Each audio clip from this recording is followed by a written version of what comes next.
vengeance!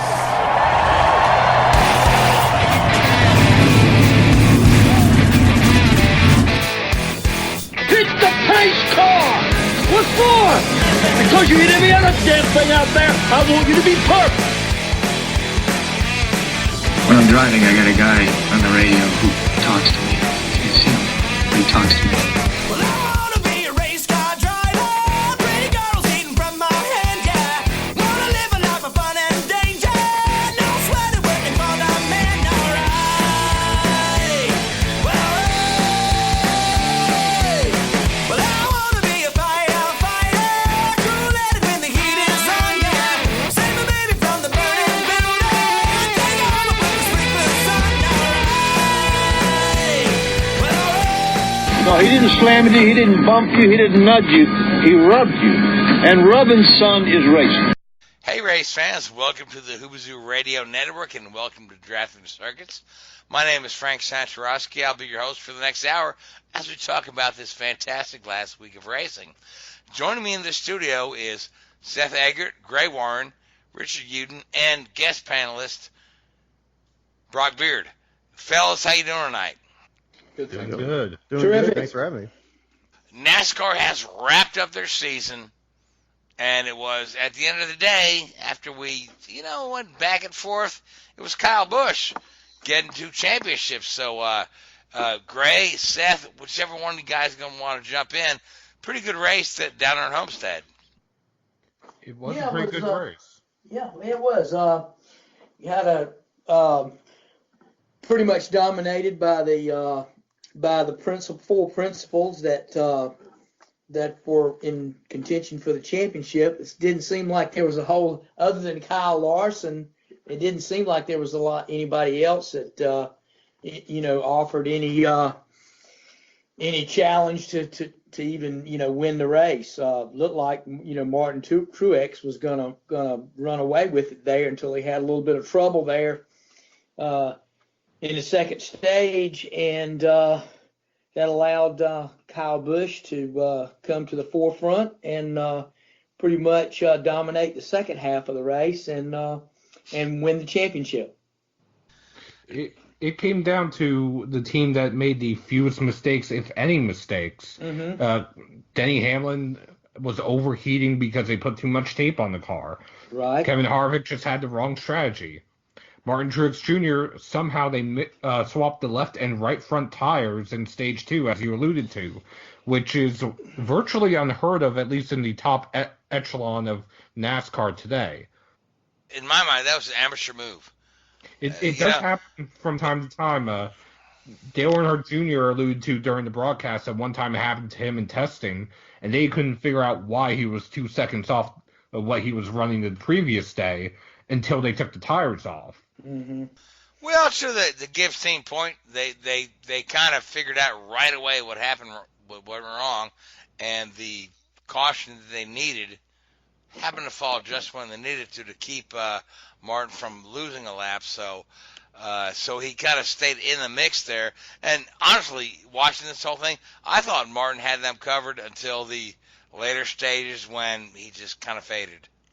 Yeah, and true, he lost control of the race is basically what happened.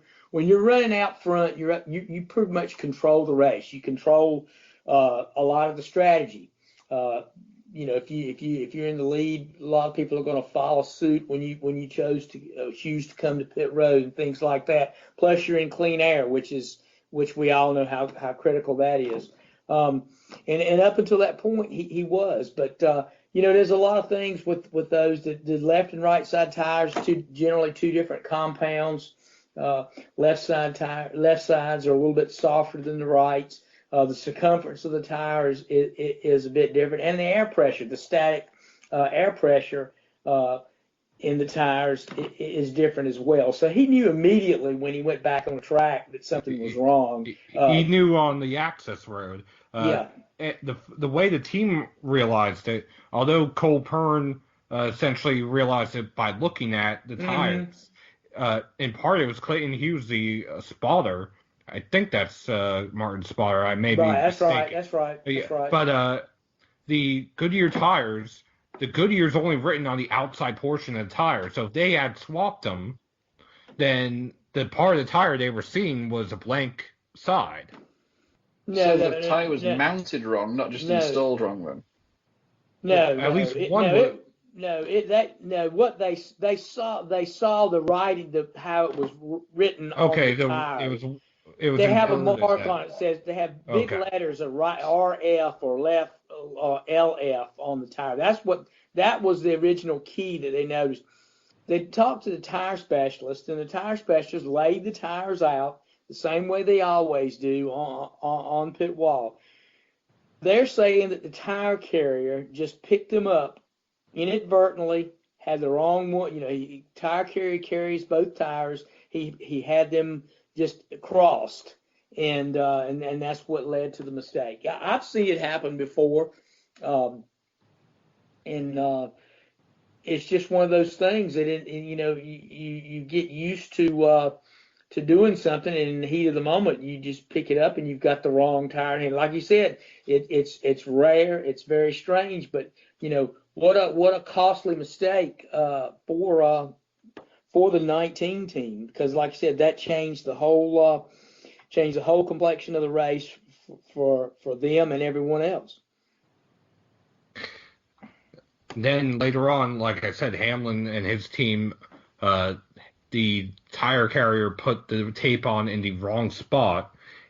Unlike other teams which use a narrow strip of tape that if they put it on the wrong spot, it won't overheat. They were using one that looked almost like a 2x4, how wide it was. Yeah, it was a very large piece of tape, and I'm in my way of thinking, I don't care where they had put it on the grill. That was going to block off a substantial amount of air. It didn't matter what side, high, low, left, or right. They were going to have a problem. That was just too big a piece of tape to put over that opening. But there again, that was huge, wasn't it? Yeah, it was. It was huge, and the part I think it was a gamble. They were looking for something to try to get a little bit more speed out of the car, and it was a gamble that didn't work.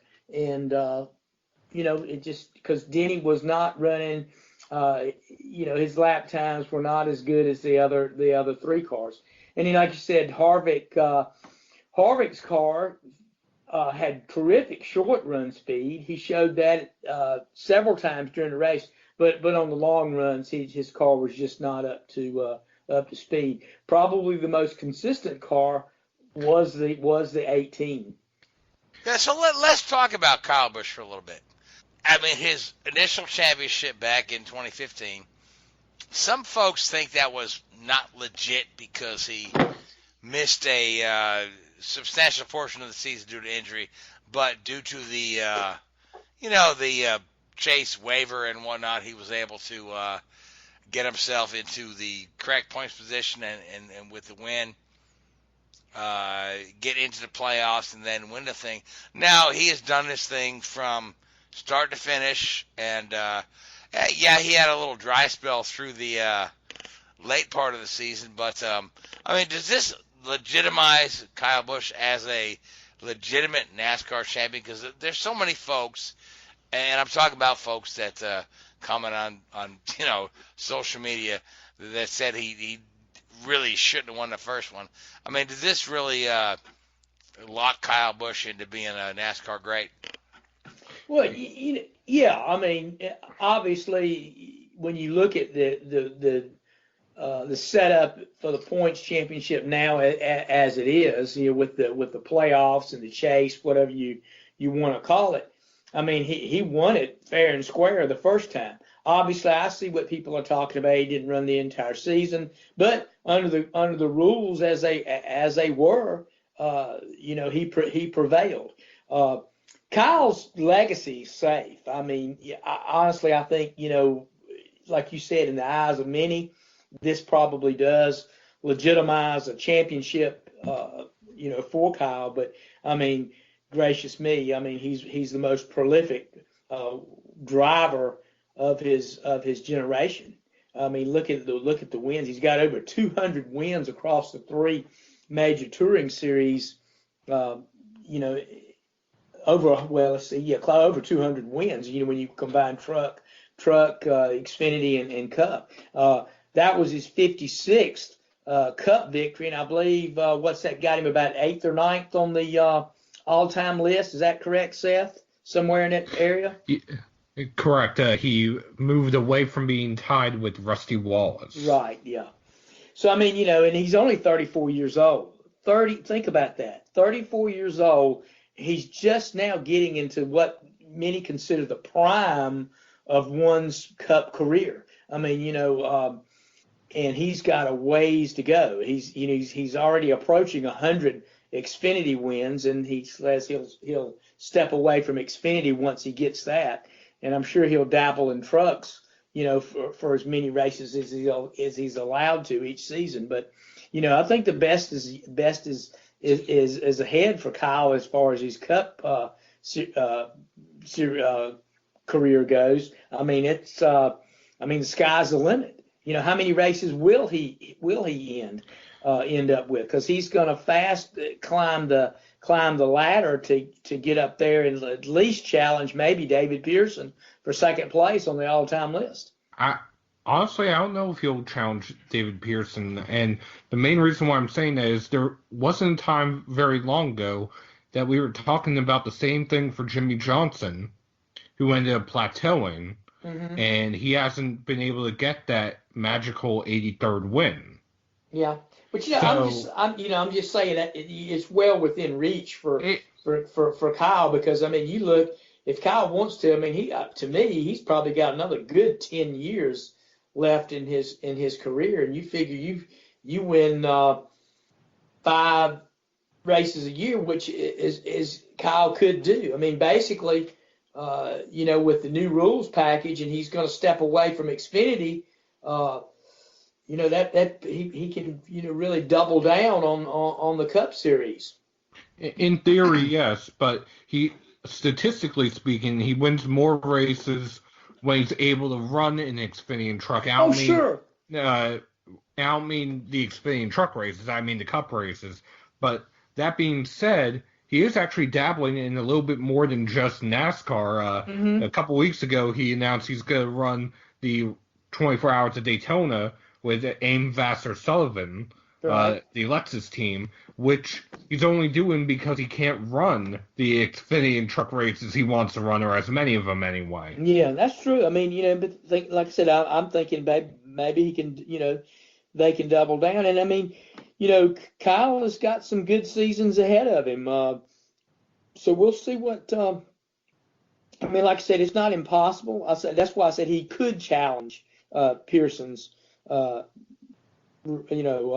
status as a second leading all-time winner in Cup. But you know, that remains to be seen. But I think he will climb that ladder and possibly exceed. At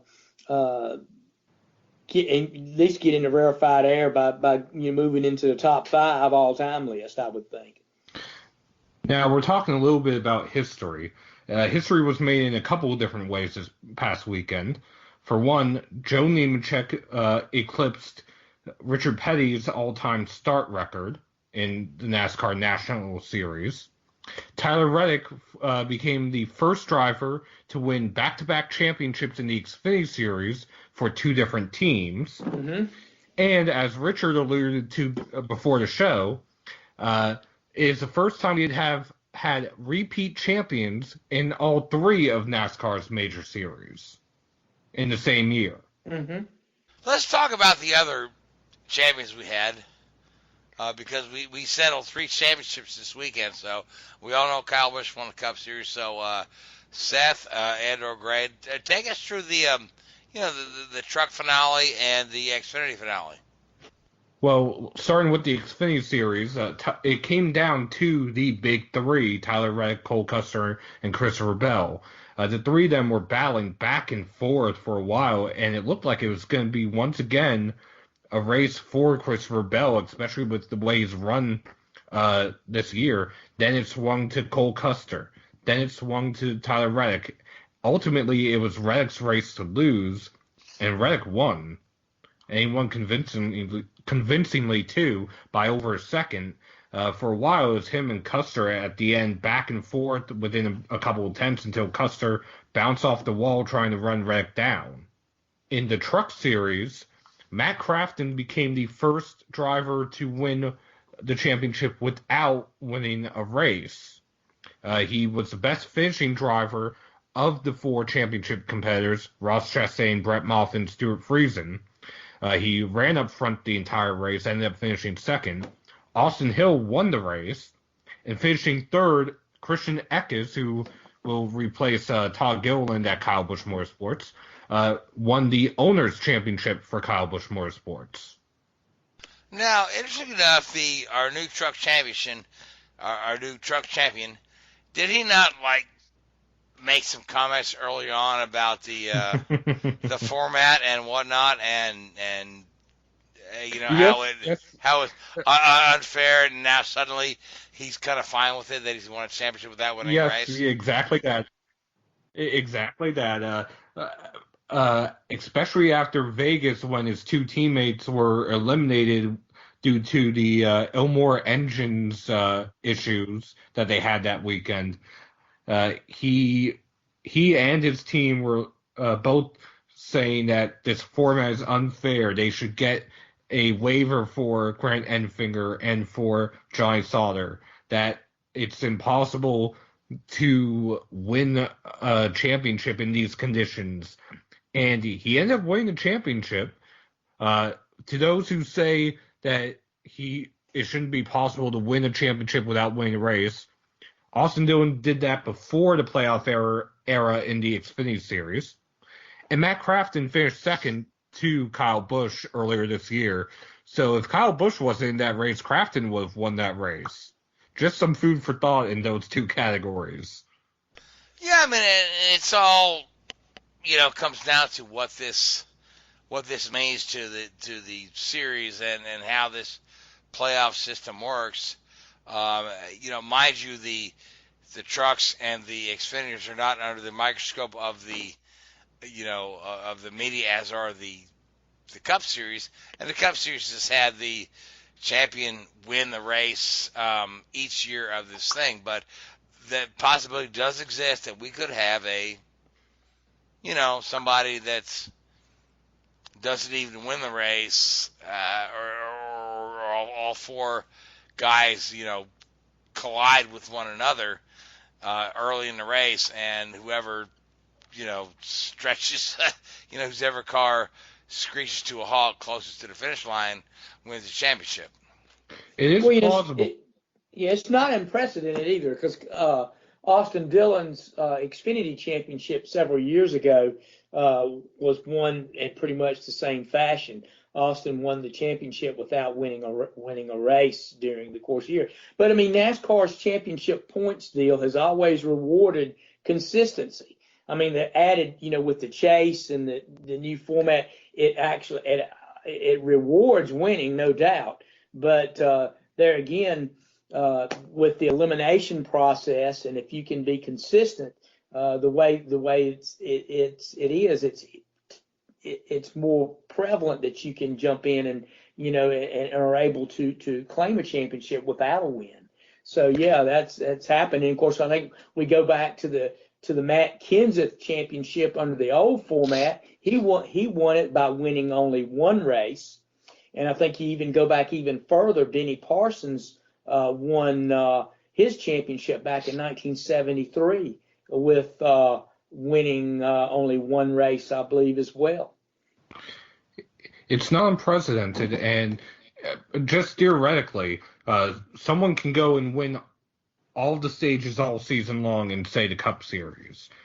Granted, it's extremely unlikely that would ever happen, but if that were to happen, leading into Homestead, they would have 70 playoff points, which, looking at how many playoff points that Kyle Busch had as a cushion, which was just 54, which got him all the way to Homestead in the end.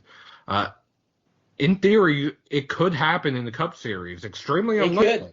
Yeah, it could. It could happen. And I tell you, another thing too, I thought that was pretty remarkable or bears mentioning, both in Xfinity and Cup, the regular season champions were ultimately crowned champions in their respective divisions. Correct, and in which I think is the second time for Cup, and I believe it's the first time for Xfinity. In Truck, it was the teammate of Grant Enfinger, who was the regular season champion, Matt Crafton, who won the championship. So it stayed within the same team or same organization, at least. Yeah. All right, fellas, I want to change the topic for a second, and I want to bring Brock into the conversation. Now, Brock, when we have this championship race with 4 cars eligible for the championship, we've got, whoever finished first of those 4 cars will win the thing. Now, we've had each time, the winner of the race has won the championship. But I fondly remember days of watching championships unfold where the TV commentators are saying, oh, points as they run and this guy could win and this guy could win. But, it almost seems like the championship 4 is anticlimactic. And that at the same time, I was watching the race at Homestead. I'm like, oh, why do they even have stage points for the last race? You know what I mean? So, just your opinion as a guy who's watched racing for a long time. I mean, do you buy into this championship format or not? Because I do kind of like it, but at the same time, I love the playoffs, but the championship race is anticlimactic. It certainly has that potential. You have these different scenarios that work out, and first of all, you're going to have 4 drivers at the end. They're going to put on a good show. We've seen most often that's the case. But growing up, I always liked thinking of the championship as kind of secondary. A lot of the drivers I used to follow were drivers that wouldn't go for the championship or wouldn't be would not end up winning it. So the championship was kind of more of a storyline to kind of link all the races together. But nowadays, I think the bigger issue is with this format. The winners of the races are secondary. The what happens from one week to the next is kind of secondary. It's all about who's going to get to the next, what's going to happen next. It's all about who's going to be to the next round, who's going to be to the final 4, and then by the end of the race, like you said, what's the point of having stage points for anybody, because the race is just going to be focused on those 4 guys at the end. I mean, if you have a championship battle that naturally uplifts 1 or 2 drivers to championship level by the end of the year, that's one thing. But there's so many other things that happen through the field. I think one of the things that was great from this past weekend was Landon Castle driving Morgan Shepherd's car. The only difference they had with their team was getting fresh tires from a longtime sponsor, and they finished 15th and had a fantastic. That team hasn't finished that well. Only twice in the team's existence since 2007 have they finished that well in the Xfinity Series. So it's stories like that kind of fall by the wayside, and that's been more my concern with the current format is everything else. The championship, it's always huge, but now it's so big that it's kind of eclipsed everything else. Good thoughts, man. I appreciate that. Yeah, moving on now, we talked about the Xfinity. We talked about the trucks. And there was a big announcement earlier today about a 7-time Cup champion who is going to go ahead and hang up his helmet, Seth Gray. Yeah, that wasn't surprising to me, because I figured, when Jimmy signed his last contract, he only signed it for 2 years, and it goes through to 2020. So I kind of speculated at the time he signed that contract that that's what he was leaning to, and he would finish his career out in with Hendrick Motorsports, on that last contract. So really, it's not surprising to me. His comments recently too at Texas Motor Speedway and a couple other tracks also hinted at it, that drivers like Mark Martin would go crazy in the series today with the lack of respect, the way the racing is, and the fact that Jimmy has said that he does not feel like he's feared anymore. He does not feel like he's respected anymore, which in part is because of a different generation of racer. regardless of their background, whether it's because they grew up with simulators and video games, or whether they came up through dirt racing, asphalt racing, etc. It's just a different generation, and that generational gap, for the most part, is one of the reasons why, at least if you connect the dots, as to why Jimmy is stepping away. Although I do find it interesting, Jimmy's stepping away right before the new 2021, the next-gen car, comes available, while Kurt Busch, who is in the same generation as Jimmy, has a contract extension that goes through the end of 2021 because he thinks that Chip Ganassi will need a veteran driver to help navigate the new car, while it appears that Jimmy Johnson doesn't think that will matter with the new car. Yeah, I think that's just a just a matter of how you feel about it. I mean, Jimmy, really, when you think about Jimmy's current situation there, being the elder statesman there at Hendrick Motorsports, that may be part of what he's done. Talking about, he's not respected. Maybe his advice and being the veteran of that team is kind of falling on deaf ears when it comes to the current crop of youngsters there at Hendrick Motorsports. They, like you said, they've come about different ways and through different things, and maybe maybe they ain't paying attention to the old man. You know what I'm saying? They're doing their own thing, and of course the sports changed to a degree. The cars have changed. The packages have changed, and so you would think that someone of Jimmy's stature could bring a lot, and that might be part of what he's talking about, where he just feels that he's not his contribution to the team is just going kind of unnoticed or unheeded, to a degree with those youngsters there. That could be part of it. And Seth, I believe you're right too. This younger generation of driver, they don't care about, they don't care what Jimmy did in the last 15, 20 years. They're not worried about that. They're worried about today, tomorrow, and that's what they're doing. They go out and run their race. But it's changing of the guard. It's inevitable that it's going to happen in every sport. One last thought on this, and to kind of allude to a conversation that we'll have with Brock a little later in the show. The generation of driver today has not had to deal with the hardships that Jimmy Johnson had, or others of his generation, whether it's Kurt Busch, whether it's Ryan Newman, etc., had when they started racing. There was not an inherent risk today anyway, the way there was back then, of injury or even the worst case scenario, a fatality. That being said, it is still possible today. It's just much more unlikely today. Yeah, but that's each generation of NASCAR driver has kind of faced that, as it's gone. You go back to and I'm going to probably say, I'm trying to think of who probably is the elder statesman, someone that can kind of bridge the gap. There really is nobody that can go back to another generation. I followed this sport since the mid '60s or early '60s, and of course you've seen the cars develop as each generation of cars gone. It's going to get better, and the same thing applies in IndyCar and in Formula One. The development of the race car, the evolution of the car, obviously is going to get is going to be safer with each generation, and obviously they won't know those risks, as you said, Seth, that the generation before them did. And I can. They go at it with a different mindset.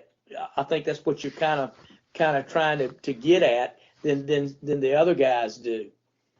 So, guys, what do you think Jimmy does next? Do you think he just does, a couple part-time Xfinities here and there? Checks his bank account every day. Well, I mean, he's got a couple bucks there for sure. But he's talked about run open wheel, run IndyCar racing, maybe on road course here and there. Do you think he actually does that, or he just just lays back, maybe gets in the broadcast booth or whatnot? The official press release from Hendrick Motorsports was that Jimmy's retiring from full-time NASCAR competition. And we've seen that same thing with Matt Kenseth, with Mark Martin, retiring from full-time racing, but continuing part-time racing in whether it's a NASCAR or various other series. Yeah, Jimmy's a different kind of cat, though. He's always been different. And I was listening to Sports Talk Radio today, and they were the topic of Jimmy's announcing his retirement came up, and then you're talking guys that typically cover stick and ball sports, but they do dabble in motorsports from time to time. And the thing that they said that Jimmy is 7-time champion along with Richard Petty and Dale Earnhardt, but Jimmy has never gotten the same respect or talked on the same level as obviously the King and Dale Earnhardt Jr. And basically, I think that comes from the older generation of fan. We're talking about a sport that holds on to its past, dearly holds on to its past. And Earnhardt and Petty are two of the most revered characters in the sport, and Jimmy's come along and he tied those guys, and he was a consummate race car driver, but Jimmy did it a different way. Jimmy didn't have the persona that Richard Petty and Dale Earnhardt had. He came about. He was more corporate, more I don't know what's the word I'm looking for. He was more establishment. Yes, he was. I mean, it's hard to put a word on it, but he came in, did his job, exactly, did it well, and the results are there. Exactly, he was a consummate race car driver, no doubt. But like I said, in a sport where in NASCAR, where the past and its former heroes are so revered, Jimmy was never revered, for his accomplishments, I don't think, like Richard and Dale were. And you guys can knock that around if you like. We can knock that around all day long, but it's almost similar to how Lewis Hamilton is not revered for his accomplishments as well. Richard? Yeah. Yes, because he's an idiot. I was trying to. I was trying to get a nice bridge to talk about the pretty cool Formula One race we saw in Brazil this week. Yeah. So let's talk about that Formula One race in Brazil, man. That was nutty, man. That was a heck of a race. And Richard, just take us through it, man. Well, it was a dead rubber. It didn't mean anything. Both championships have been wrapped up, and everybody's sort of already looking towards the end of the season. Nobody really cares. It's going to be a boring race, wasn't it? How wrong were people who said that? First point I want to make is it just shows again these older tracks that we go to. That always end up producing the exciting races, or have the potential to produce the exciting races. We're going to Abu Dhabi in a couple of weeks, and we go to some of these other tracks, these new Tilke domes as they call them, and they're terrible. But then you go back to the old-fashioned places, the Silverstones, the Interlagos, the places like that. They're fantastic tracks and produce fantastic races. And this week just gone was no different. You saw again Mercedes being pushed by both Ferrari and the Red Bull team. Unfortunately, Ferrari Charles Leclerc had a engine issue during the weekend, so he had a 10-place grid penalty going into the race, which sort of made for some fantastic first half of the race, really, where he was able to push and make some ground up through the field, which was really entertaining. See the young guy do that. But out at the front, it was this sort of back and forth battle, really, between Max and Lewis Hamilton, which sort of played out through the pit stop strategies a little bit, and then all hell broke loose, really. It all started with Bottas and his hydraulic failure. Yeah, but Bottas had a engine failure, which sort of scattered the pack a little bit, and then that didn't bring out the full safety car, did it? It pulled out it did pull out a full safety car. Full safety car, wasn't it? Yeah. He parked in I didn't think he probably parked it in as good a spot as he could, but they were a bit quick on the trigger with that one. But it spiced up the race a little bit, so we're not going to complain too much.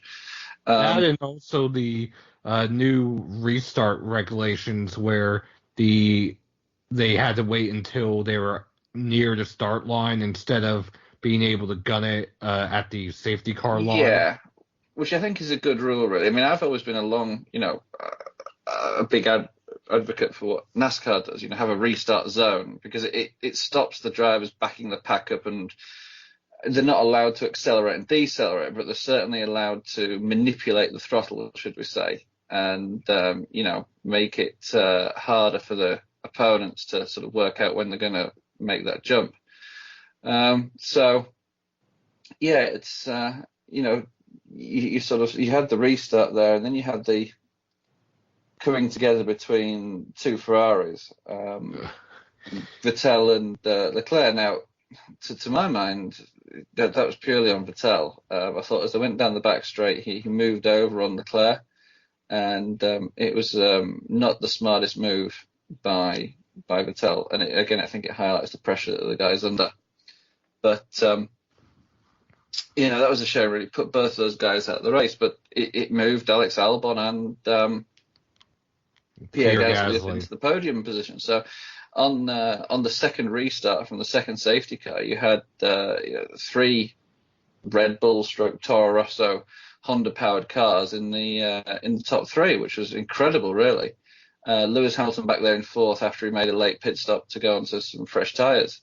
He got past Gasly pretty quickly on the restart, and then with a couple of laps to go there, made a pretty audacious move on Alex Albon, which was never really on, and unfortunately cost Albon the chance for the podium, which had been fully deserved. I think he's done very well since he's been at Red Bull there. That then put Gasly back up into second, and Hamilton was pushing him there towards the end of the race, and ended up finishing less than 200th of a second behind, I think, wasn't it? Yeah, officially he was third until he got a 5-second penalty, dropping him to seventh. And then post the sort of review of the clash with Albon, which he openly admitted. I mean, apparently he didn't even go and see the stewards to explain himself. He just was like, yeah, I'm going to get a penalty for that. So, fair play. That's what I was going to ask you. He did hold his hand up to that one. I don't think there was any speculation on that one. It was pretty. I mean, Albon left the door open, but that's not an overtaking, spot. And all Hamilton really had to do was hold station and be close to him coming out the penultimate corner, and he could have got him into the first turn, or at least turn 4. So he was a little bit silly, and I think the worst bit was, unfortunately, to say he cost Albon a fully deserved podium. However, it resulted in Carlos Sainz being promoted to podium position, which was Sainz's first podium. And also McLaren's first podium for 6-7 seasons, I think. 6 seasons. On top of that, with Honda finishing 1-2, it's the first Honda 1-2 since 1991. Yeah, so fantastic results all around for everybody. You think of you'd love to see the thoughts of Alonso and Ricciardo given Honda's recent upturn performance, but. And it was always going to come, in all fairness. It was always going to come eventually. But, Verstappen, that's his race. He deserved that race. Redemption a little bit for what happened last year with Ocon when he was unlapping himself there. So, fair play to Verstappen. He dominated that race. And even when he was behind Hamilton under the pit stop cycles a couple of times there, he managed to get the job done and push back past Hamilton. So, credit where credit's due on that. He drove a really, really good race. Now, Rich, I want to back up a little bit to the Ferrari incident where Yeah. we saw these cars. To me, the touch looked rather minor, but Hmm. at the same time we saw Leclerc's front tire bust the whole suspension, and then Yeah. Vettel's back tire just explode. Is this? Yeah. You and I talked about this a little bit prior to the show, but is it the pressures in the Pirelli tires, or Well- I mean, it seemed to me that contact looked so minor to cause that much It was. carnage. So, expound on that for me. Yeah, it was relatively minor contact, as you say, but the sidewalls of the Formula One tires are incredibly thin, and when it's under pressure like that, it's almost like a balloon skin. If you have a deflated balloon, it's relatively hard to pierce the skin, whereas fully inflated balloon, it's a lot easier to pierce the skin of the balloon. And that's basically what happened there. The contact didn't damage Leclerc's suspension, I don't think. It was the vibration in the tyre from either a puncture or just the off balance. The tyre became unbalanced on the rim, which broke Leclerc's suspension there. And then Vettel's incident was just the carcass was just flailing, and it's just going to shred the floor there. Which was, there's two ways of looking at it. There's is it right that such minor contact puts two of the best drivers in the race out of the race? But at the end of the day, these guys know the dangers. We talk it like it was an injury here, but they know the risks involved and the dangers involved in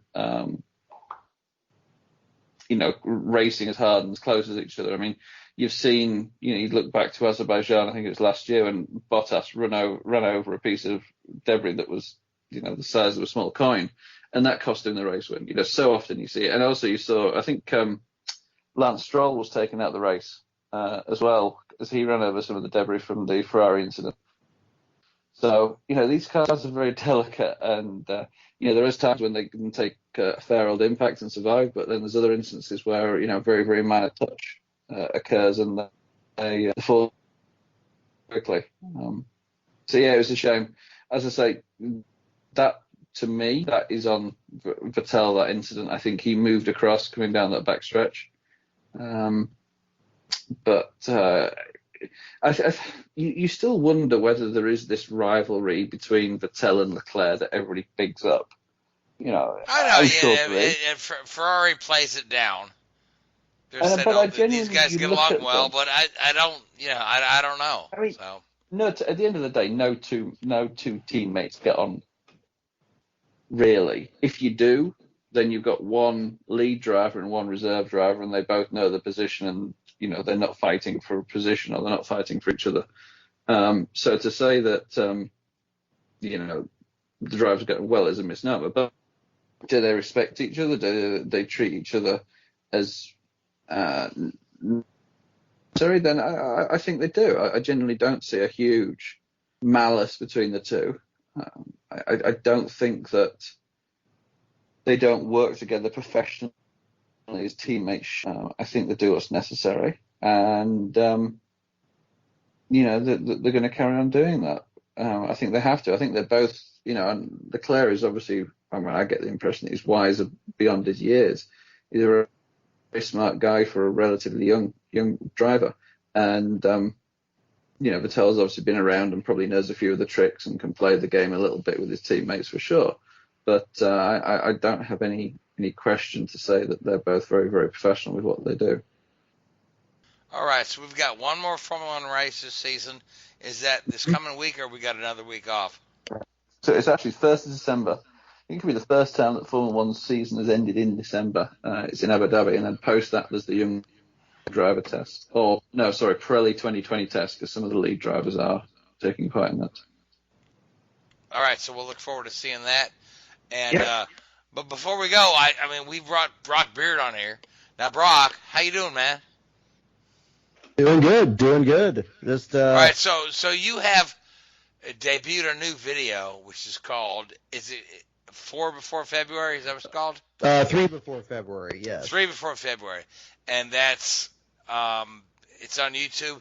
It's very good. I watched it the other day, and this is in regards to guys losing their lives in NASCAR races. So just kind of take us through that a little bit, and we'll kind of digest that a bit. Certainly. I did a previous video on Jerry Nadeau, who was one of my favorite drivers growing up, which focused a lot on the 2000 season when he won his only race. And while producing that and doing the research on that, I was reminded so much about the other tragedies that occurred that season that it was, really Nadeau's win was one of a few just bright spots during a very maudlin season.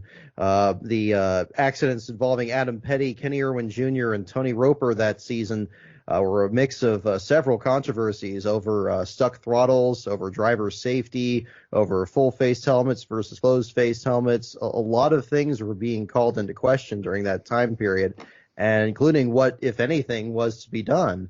And, really in the years since, we talk about Dale Earnhardt and the singularity of his tragedy, and it's described in such a way that it seems that as though that accident just came out of nowhere. Even Earnhardt himself being quoted about saying to Richard Childress at one point, Richard, if they don't do something to these cars, it's going to end up killing somebody. Obviously fatalities in racing were not anything, new by that point. But most startling is that you did have these 3 deaths that occurred in just the previous season. And yet, still what was and what wasn't done ultimately led to what happened at Daytona in 2001. Yeah, and that was during a time period in NASCAR when technology and things were at a fever pitch. Everything was going at light speed almost. The tires were getting so much better and increasing the cornering speeds in these cars. And that technology making the cars go faster and particularly in the corners, was developing faster than the teams were doing. Since those wrecks have happened, major changes have been done in the seats, in the seat restraint, in the halo, the upper part of the seat. Then obviously the work with the Hans device and those type of things, and where they became mandated and things like that. So yeah, it was kind of a tipping point in our sport that basically we had to catch up with technology. The cars were getting faster and basically during that time period. And unfortunately, like anything, test pilots with aircraft and things like that, there's a point in time in the development of something that you reach that point, and the only way you learn is from tragedy almost. Well, and you raise a good point there about the increased speeds from that same time period. It almost seemed like that was such an increase that it was treated as if that was like the only real issue. Like it seemed like they didn't really. It was like unexplored territory. I mean, the test pilot comparison's very fitting actually. In some of the interviews that are in the video there, you kind of get the sense that they're figuring it out along the way, which is perhaps the reason that they did take so long to do what they ended up doing. And I draw the analogy and go back to the mid 60s, 64, 65, and in that area when we lost drivers, Fireball Roberts, Billy Wade, Jimmy Pardue. These were superstars of that era that we lost in accidents. And actually, we learned things from those accidents that were applied to the cars. Obviously, Fireball, his death led to the development of the fuel cell and the safety valves that came into use there. The Jimmy Pardue and Billy Wade and Joe Weatherly accidents, we learned about the seat restraints and the belts that we had to use, the anti-submarine belt, the shoulder harnesses, and things that, at times were deemed, they weren't required. they were recommended but not required, things like that, became mandated in our sport. And yeah, that's one of those, the same type of scenario that NASCAR faced back in that time period. They faced again in the time that we're talking about now. I do believe also that it was like a major cultural shift at the same time in the garage, because it seems, and you could probably comment on this as well from that time period, the split between drivers that treat fatalities on the track as just, okay, this is just something that happens. There's inherent risks in the sport. It's not going to be perfectly safe. And then others in the garage that are saying, well, wait a minute, let's stop for a second and really look at some other safety advances that are available to us and taking advantage of those. There was a driver I'd spoken to just at Phoenix a couple weeks ago who was racing at that time period, and he was very much in that first category there, that it was like you had these fatalities that happened, but he understood those risks, and that was very much a part of what he was competing in. So he didn't really think much of the controversy that was surrounding it. And perhaps a part of that, too, is the separation between what we as outsiders see versus what drivers themselves see, and that as well. And there was a generational change coming about at that same time, because if you'll remember, along about that time, drivers like Jeff Burton were just coming into their own in the sport, and he kind of led the charge for the development of the seat and some of these safety things that were coming about. And then too, that thing too, where you had some drivers that resisted the full face helmet. You can go back and Dale Earnhardt never used the full face helmet. He still used the old open face helmet, right up to his death. And other drivers readily accepting that. And I believe about the time that when Dale Earnhardt was killed, he was probably one of a very few that was still using the old open face helmet, where the rest of the field had accepted and switched to the full face helmet. But yeah, you're right. There was some resistance generationally from some of these things, and it probably led to that accepting that inherent risk that they had always been accustomed to. In addition to that, going along the safety lines, the safer barrier was still in development at that time. There had been some tests of what was known as the PEDS barrier, the polyethylene energy dissipating system, which was used at Indianapolis Motor Speedway for a grand total of 2 races, more spectacularly in the 1998 IROC race when Arie Luyendyk spun, hit the wall, and took the wall with him, essentially. It was essentially the predecessor of the safer barrier. But the thing is, those soft walls were a couple years down the road. The only real soft walls they could have used were either tire packs, which we have a good example as to why that might not be a good thing with Brad Keselowski at Indy earlier this year, or styrofoam, which, granted, they could have used huge blocks of styrofoam. They did that at Flemington Speedway, but the speeds at Flemington Speedway for the Truck Series was maybe a third to half of what the Cup Series was doing at New Hampshire Motor Speedway or even Charlotte Motor Speedway or elsewhere. Yeah. No, and that's a good point, because I mean it's in putting this video together. I mean, that was certainly a challenge. It's like what technology was available and what the things were being discussed. But then there were still things that were maybe something as big as a safer barrier wasn't something they could do. But then if they know that this Hans device exists and the reasons why that wasn't even mandated, and again, like actually what we were talking about earlier about what's mandated versus recommended, I think it kind of exposed some I wouldn't say, maybe loopholes isn't really the best word, but I mean just maybe things that were just not just overlooked, that weren't right. as important at the time. Well, you bring resources into it, the biomedical end of it, when they were doing autopsy, unfortunately, on a deceased driver, and understand the injuries that were sustained. and then start looking at things in a forward thinking or way of how we can prevent these types of injuries. And these are things that they brought just were able to bring more resources to bear and investigate these incidents more thoroughly. Exactly. Go ahead, Brock. Oh, sorry. Go ahead.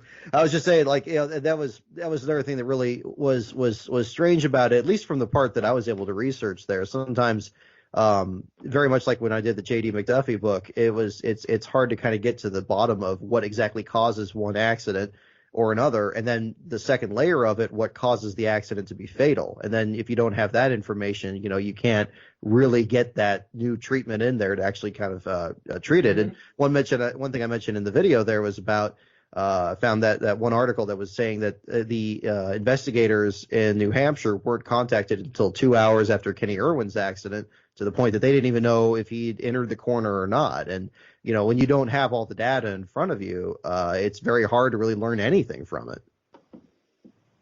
Yeah, and the thing for me that's so tragic is that the Haas device was available and ready for sale to race car drivers as early as 1990, but nobody wanted it. Nobody, guys like Mark Martin. Mark Martin said, if you're going to put this thing on me, I'm not going to drive.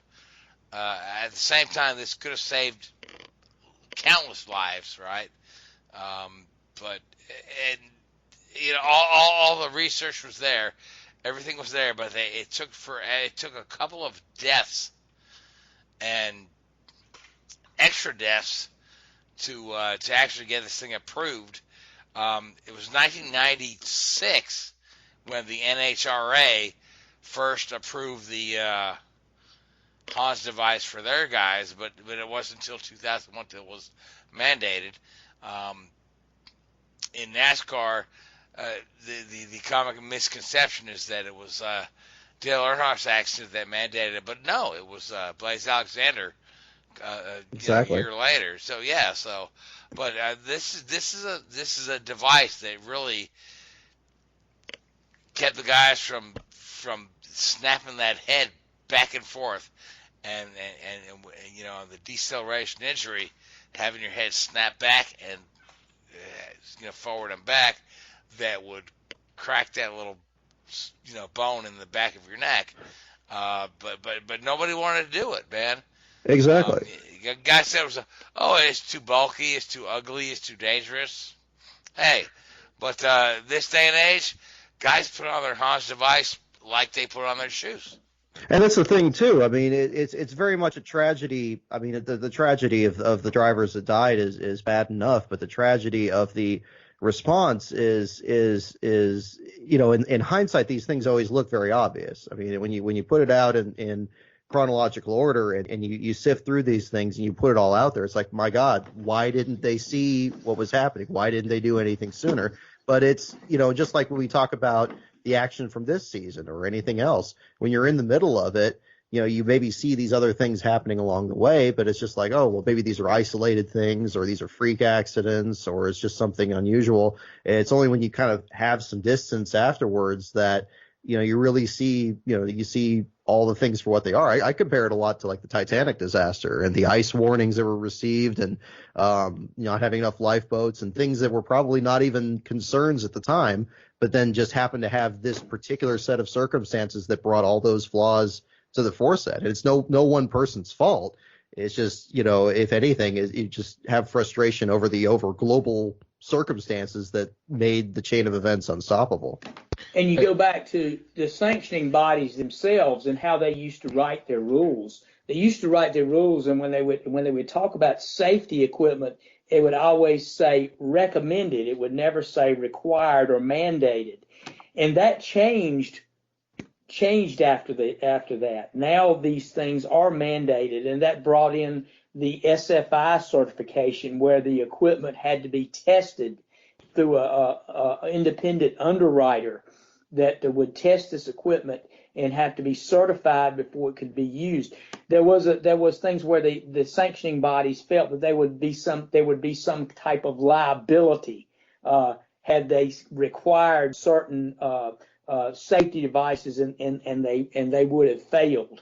And that's why a lot of that language was in the older rule books and stuff. So that had to change too, the way that the sanctioning bodies handle these things. And then obviously when things are mandated, it's different than when you leave it as sort of an optional thing that the drivers can pick and choose from. So that's come a long way too, and enhanced this current era that we're in now is probably one of the safest that we've ever enjoyed.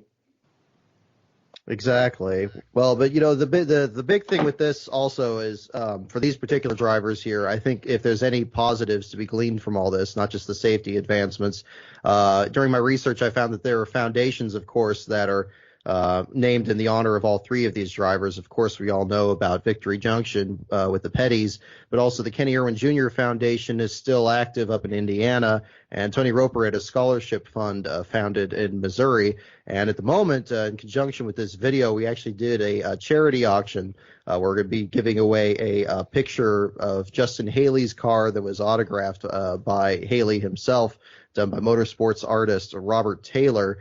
We're currently auctioning it on eBay right now through next week, and the proceeds from that are going to be split between all three of their foundations, between Petty, Irwin, and Roper's foundation. So I'm very pleased that a lot of people are having this discussion about about safety and about the sport's history, and as we are having it tonight, and talking about these drivers as well. And I certainly hope that that will keep going in the future. And Brock, I want to thank you for coming on. And where can we watch your video again? It's on YouTube? Yeah, the best place to find it, just go on YouTube. If you look up my name, Brock Beard, or you type in 3 before February, it'll go right to it.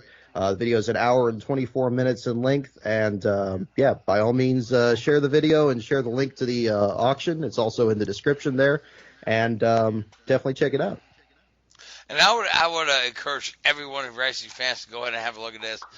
Brock does some really nice work. His narration is fantastic. His voice is so much smoother and cleaner than mine. But at the same time, I want to thank you, Brock. I want to thank you, Gray. I want to thank you, Richard. I want to thank you, Seth. I appreciate you guys every week coming on. But we are out of time. So I want to thank all you folks that come and listen to us every night. I want to thank Spreaker, iHeartRadio, and Hoobazoo Radio Network. Until next week, good night, guys. WHOOBAZOO, that's Hoobazoo.com. Enter website.